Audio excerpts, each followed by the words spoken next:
Hello students, आज का अपना टॉपिक है वो है capacitance of parallel plate capacitor when dielectric is completely filled between the plates of capacitor. तो लास्ट क्लास में हमने कैपेसिटेंस फाइंड की थी कैपेसिटर की। इस क्लास में भी हम कैपेसिटेंस फाइंड करेंगे और ये अपना सेकंड केस है। ये जैसे कल फर्स्ट केस हमने किया था, तो ये कौन सा है? Case second. हमको कैपेसिटेंस फाइंड करनी है जब प्लेट्स के बीच में जो है वो पूरी तरह से डाइलेक्ट्रिक मीडियम फील्ड है। पूरी तरह से का मतलब कि दोनों प्लेट के बीच में डाइलेक्ट्रिक कंप्लीट रखा हुआ है।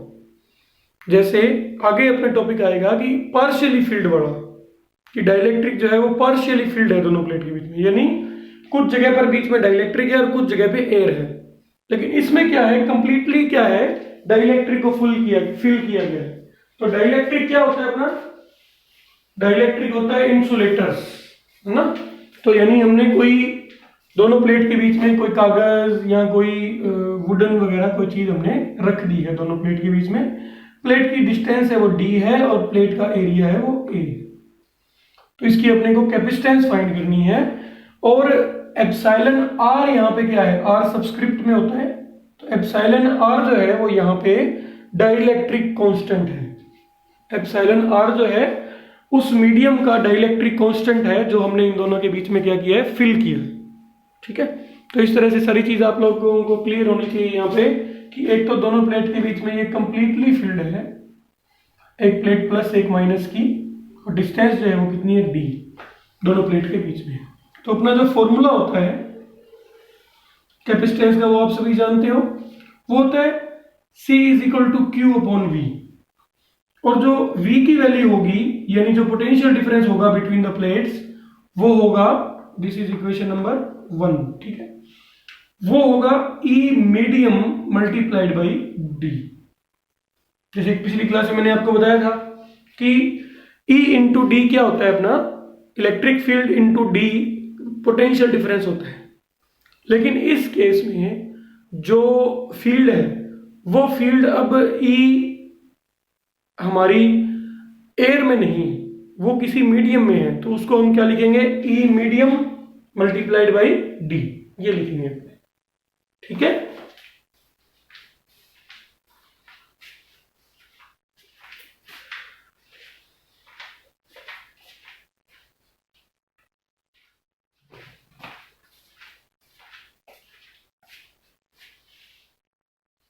अब आप लोग सभी जानते हैं कि किसी भी मीडियम के अंदर जो फील्ड होती है, इलेक्ट्रिक फील्ड, उस इलेक्ट्रिक फील्ड की जो वैल्यू होती है वो होती है EM will be equal to sigma upon epsilon. वहां पे क्या थी? Epsilon naught. ठीक है। और मीडियम में क्या होगी? एप्सिलॉन। वहां पे हमने इलेक्ट्रिक फील्ड ली थी एयर में, तो वो थी सिग्मा अपॉन एप्सिलॉन नॉट। लेकिन अगर मीडियम है उसकी जगह पे, तो फील्ड हो जाएगी सिग्मा अपॉन एप्सिलॉन।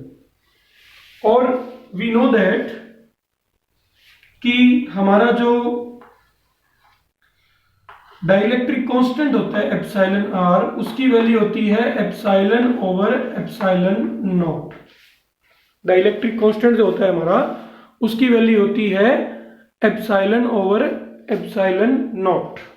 ठीक है। तो इसको मैं थोड़ा यहां लिख देता हूं। एप्सिलॉन r की जो वैल्यू होती है वो क्या होती है? Epsilon over epsilon not. यहां से अपने एप्सिलॉन की वैल्यू क्या रख सकते हैं? Epsilon naught into epsilon r। यहां से अपने एप्सिलॉन की वैल्यू क्या रख सकते हैं? Epsilon naught into epsilon r। ठीक है।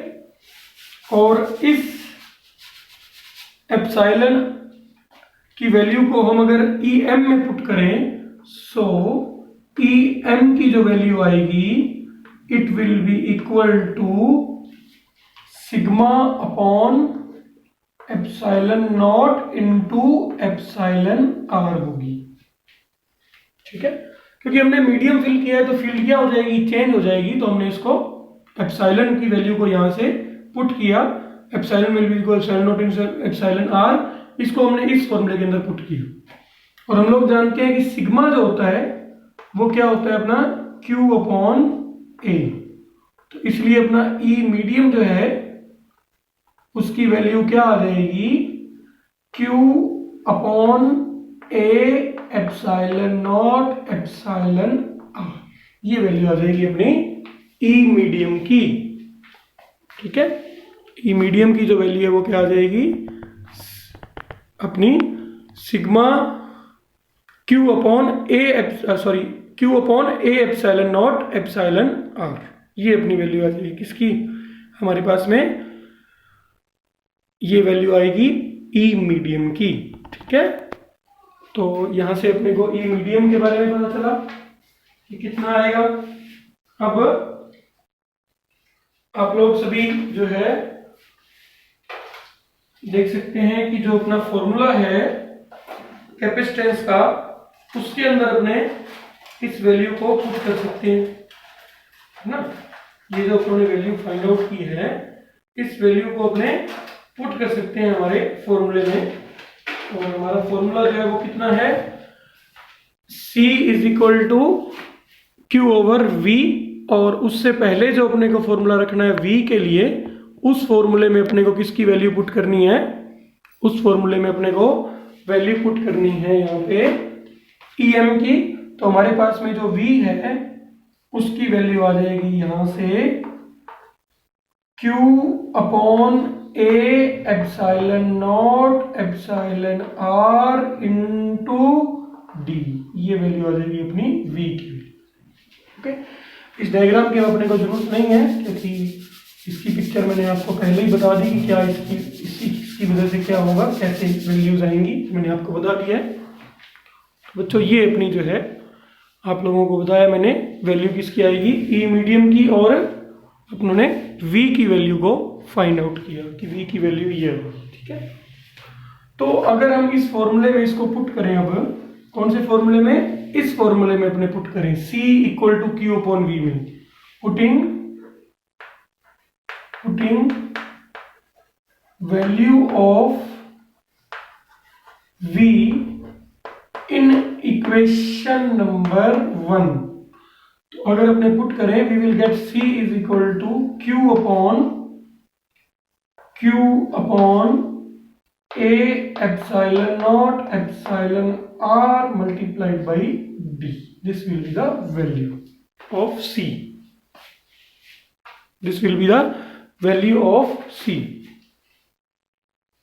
ठीक है, ये V की वैल्यू मैंने यहां पे पुट कर दी।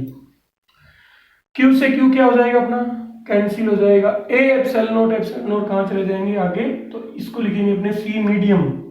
ठीक है, क्योंकि एयर में नहीं है ना, ये कब है, C medium, it will be equal to A epsilon not epsilon R divided by D, और we can say C medium will be equal to epsilon R multiplied by C air. क्योंकि पिछले टॉपिक में हमने पढ़ा था कि ये जो वैल्यू होती है इतनी कंप्लीट, ये वैल्यू किसके इक्वल होती है, C एयर के इक्वल होती है। किसके इक्वल होती है, कैपेसिटेंस इन एयर के ये इक्वल होती है। इसलिए अपने पास टोटल जब अपने देखेंगे वैल्यू को, तो हमारे पास में ये तो आ गई C एयर, इसको मैंने C एयर रख दिया, एप्सिलॉन आर से इसको मल्टीप्लाई कर दिया। अब बच्चों आप लोग सभी जानते हो कि एप्सिलॉन आर की जो वैल्यू होती है वो हमेशा ही 1 से बड़ी होती है। एप्सिलॉन ओवर एप्सिलॉन नॉट अपने करते हैं, एप्सिलॉन नॉट कम होता है, एप्सिलॉन हमेशा ही ज्यादा होता है एप्सिलॉन नॉट से, इसलिए एप्सिलॉन आर हमेशा ही 1 से बड़ा होता है। इसलिए अपने क्या कह सकते हैं, इसको आप लोग अगर नोट करना चाहें तो नोट कर लेंगे।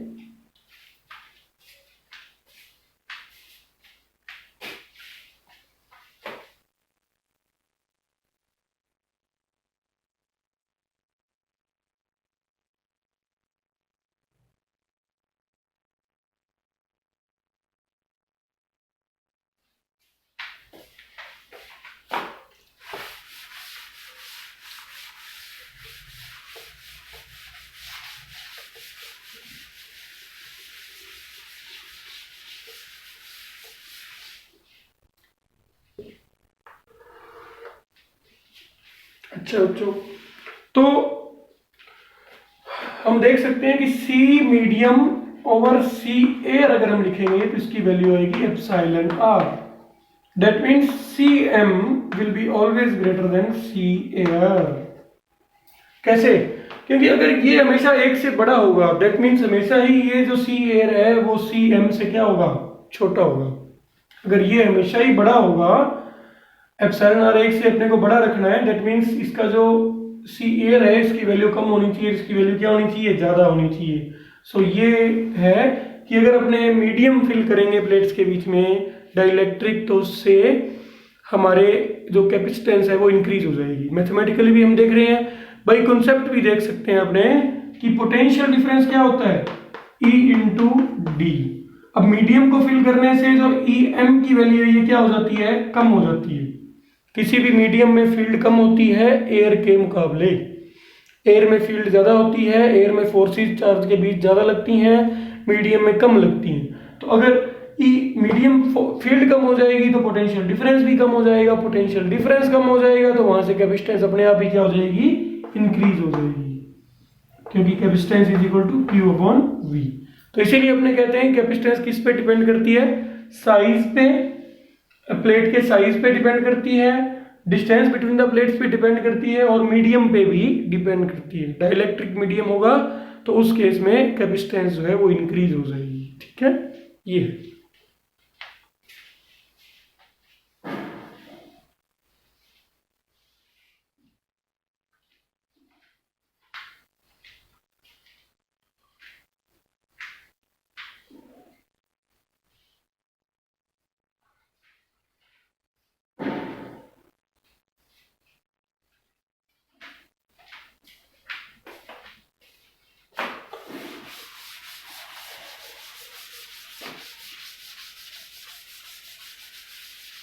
पहले मैं टॉपिक का नेम लिख देता हूं। ठीक है, नेक्स्ट टॉपिक अपना जो है वो इस क्लास में रहेगा capacitance of parallel plate capacitor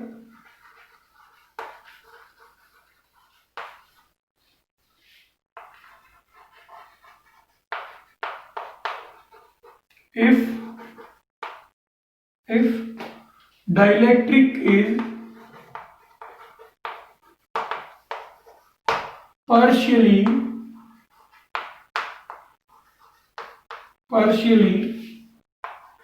filled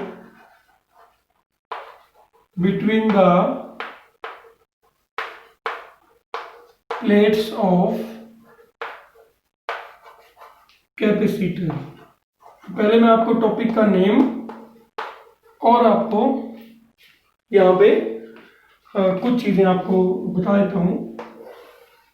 तो मान लो ये अपनी दो प्लेट्स हैं कैपेसिटर की, ये प्लस सिग्मा वाली और ये माइनस वाली। ठीक है, प्लस सिग्मा इसकी डेंसिटी है, इसकी माइनस है, चाहे टोटल प्लस बना लो एक ही बात है।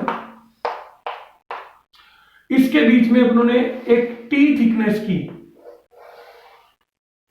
एक डाइलेक्ट्रिक स्लैब रख दी, जिसका जो अपना डाइलेक्ट्रिक कांस्टेंट है वो है एप्सिलॉन आर और इसकी जो थिकनेस है वो है टी, और प्लेट्स के बीच में जो डिस्टेंस है वो पहले की तरह ही कितनी है, डी है। यानी प्लेट्स के बीच डिस्टेंस कितनी है, डी, और इसकी डाइलेक्ट्रिक स्लैब की थिकनेस है टी। यानी अब कंप्लीटली हमने फिल नहीं किया हुआ है, बीच में एक स्लैब रख दी। स्लैब का मतलब समझते हो, जैसे अपनी बुक नहीं होती, थिकनेस थोड़ी सी उसकी होती है, तो ये दो प्लेट है, इनके बीच में थोड़ी थिकनेस की अपनों ने टी थिकनेस की डाइलेक्ट्रिक स्लैब जो है वो रख दी। ठीक है, तो इस केस में अपने को क्या फाइंड करना है, कैपेसिटेंस फाइंड करनी है। So capacitance of parallel plate capacitor if dielectric is partially filled between the plates of a capacitor. ठीक है, तो इस केस में बच्चों हमारे पास में अगर हम देखें तो पहले की तरह ही फॉर्मूला क्या यूज होगा, C is equal to Q upon V. तो अपने को V फाइंड करना है ना इसमें, इक्वेशन नंबर 1 पहले की तरह ही। तो V इक्वल टू क्या हो जाएगा, V इक्वल टू हो जाएगा E air multiplied by D minus T plus E medium multiplied by T. देखो ध्यान से इस चीज को भी। अब जो फील्ड होगी यहाँ पे दो टाइप की होंगी, एक तो फील्ड वो होगी जो एयर में बन रही है, वो कितनी डिस्टेंस में बन रही है, ई एयर और डिस्टेंस कितनी है उसकी d माइनस टी। अगर टोटल डिस्टेंस है d तो उसमें एयर कितनी डिस्टेंस में बची, d माइनस टी डिस्टेंस में। दोनों प्लेट के बीच अगर डिस्टेंस है d तो एयर कितने में बचेगी, d माइनस टी में प्लस क्या हो जाएगा em, that means E medium multiplied by t, क्योंकि मीडियम के अंदर जो फील्ड है वो कितनी थिकनेस में है, केवल t थिकनेस वाले एरिया में। ठीक है, तो यहां से हम अगर डायरेक्ट लिखें तो वैल्यूज हम कैसे लिख सकते हैं, देखिए next step is very important. It will be equal to, we can write sigma over epsilon naught into d minus T, okay, plus E medium अभी अभी हमने किया था पिछले टॉपिक में, it will be sigma upon epsilon naught into epsilon R multiplied by T. Direct अपने को बार बार इसमें वैल्यूज रखने की जरूरत नहीं है यहाँ पे एप्सिलॉन को और एप्सिलॉन नॉट की, क्योंकि हमने पिछले ही टॉपिक में इसको किया है। तो ध्यान से समझ लीजिए पोटेंशियल डिफरेंस में जो डिस्टेंसेज है वो थोड़ी किस तरह से यूज होंगी।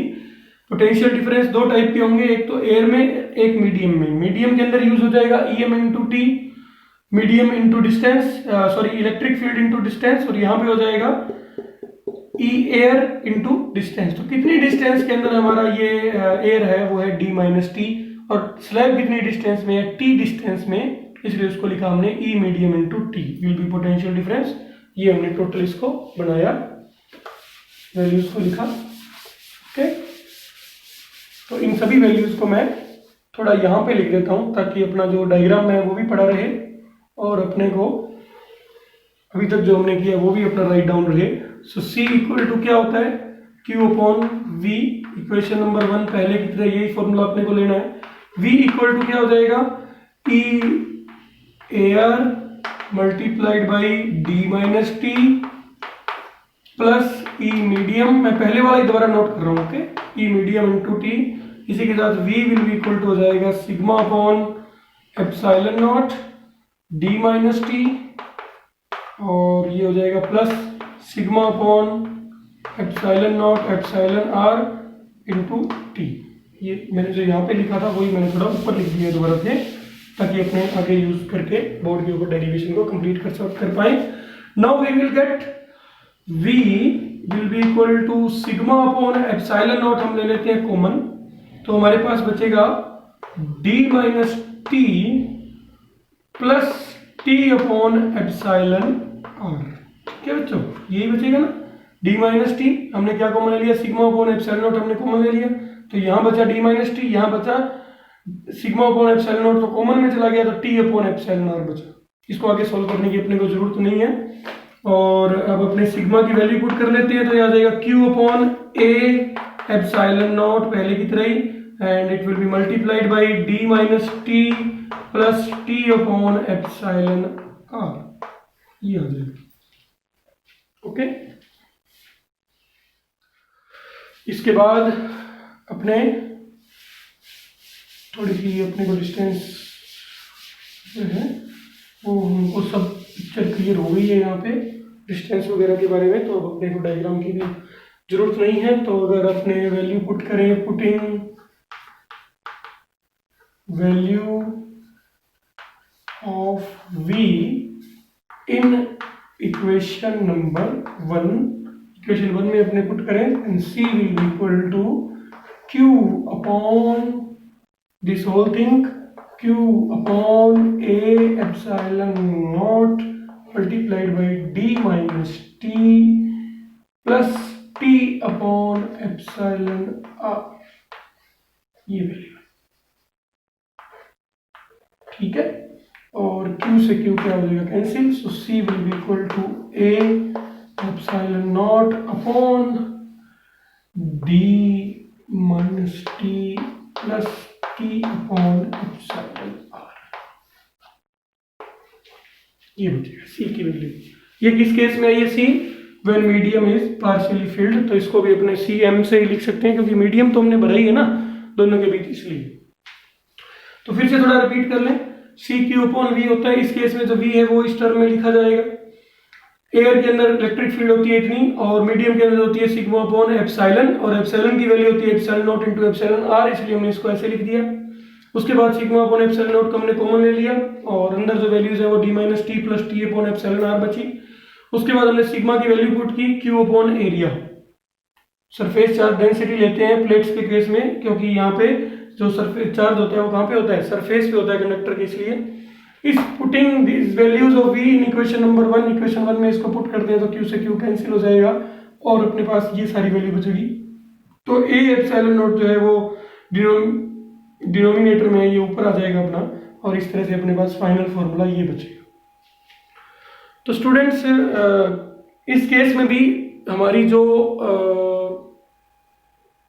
कैपेसिटेंस है वो इंक्रीज होगी, जितनी पहले हुई थी उतनी नहीं होगी, लेकिन एयर के मुकाबले में तो भी ज्यादा ही रहेगी, क्योंकि यहां पे भी हमने क्या है बाई कॉन्सेप्ट अपने इसको देख लेते हैं, मैथमेटिकल डिस्क्रिप्शन के अंदर जाने की जरूरत अपने को नहीं है। यहां पे भी हमने डाइलेक्ट्रिक को रखा है, तो डाइलेक्ट्रिक को रखा है तो थोड़ी तो फील्ड उससे कम होगी ना, जिससे पोटेंशियल डिफरेंस थोड़ा कम हो जाएगा, इस वजह से कैपेसिटेंस क्या हो जाएगी, इंक्रीज हो जाएगी। यानी टोटल फील्ड ठीक है अपनी भी उतनी कम नहीं होगी जितनी पिछली बार हुई थी। पिछली बार क्या हुआ था, पिछले केस में हमने टोटल वहां पे क्या रख दिया था, डाइलेक्ट्रिक को रख दिया, तो उसको रखने से, डाइलेक्ट्रिक को रखने से क्या हुआ था कि हमारी जो फील्ड है वो डिक्रीज हो गई थी। अब यहाँ पे थोड़ी ड्रॉबैक अपना ये रह गया कि हमने उसको स्लैब भी रख दी और एयर भी है उसके अंदर, तो एयर में तो फील्ड उतनी ही बनेगी जितनी पहले थी, लेकिन स्लैब रखने से थोड़ी फील्ड क्या हो जाएगी, कम हो जाएगी। ठीक है, तो हाँ सबसे ज्यादा अगर फील्ड अगर आप पूछें कि कैपेसिटेंस, सॉरी सबसे ज्यादा कैपेसिटेंस कब होगी, तो वो जब कंप्लीटली फील्ड होते हैं ना तभी होती है। इस केस में पहले के मुकाबले में थोड़ी क्या होगी, कम होगी। और सबसे कम कैपेसिटेंस कब होती है, जब उनके बीच में अपना मीडियम जो है वो एयर हो। तो कैपेसिटेंस को बढ़ाने के लिए अपने उसके अंदर डाइलेक्ट्रिक रखेंगे तो कैपेसिटेंस क्या हो जाएगी, इंक्रीज हो जाएगी। ठीक है, ये चीज है। तो इसके बाद जो एक टॉपिक और है उसको आप असाइनमेंट में खुद करके देखिए एक बार बुक से। वो टॉपिक क्या है, अगर अलग अलग स्लैब्स भरी हों, अगली क्लास में मैं करवाऊंगा, लेकिन उसको भी आप बुक से करके देखना ताकि इजीली हो जाए और हम किसी और टॉपिक की ओर चल सकें। ठीक है, तो अभी आप असाइनमेंट में उसको, आपके लिए असाइनमेंट है वो एक, वो टॉपिक कि जब अलग अलग थिकनेस की, अलग अलग मटेरियल की स्लैब हमने भरी हुई है, यानी जो थिकनेस है उनकी वो भी अलग अलग है, एक स्लैब मान लीजिए 1 mm की, एक 2 mm की, एक 3 mm की है, और उनका मटेरियल भी क्या है, अलग अलग है। कोई मान लो वुड है, कोई पेपर है, कोई प्लास्टिक भरी हुई है हमने। डाइलेक्ट्रिक का मतलब क्या होता है, ऐसे सब्सटेंस जो इलेक्ट्रिसिटी को कंडक्ट नहीं करते, उसको बोलते हैं हमने डाइलेक्ट्रिक। ठीक है, so students thank you so much for today's class.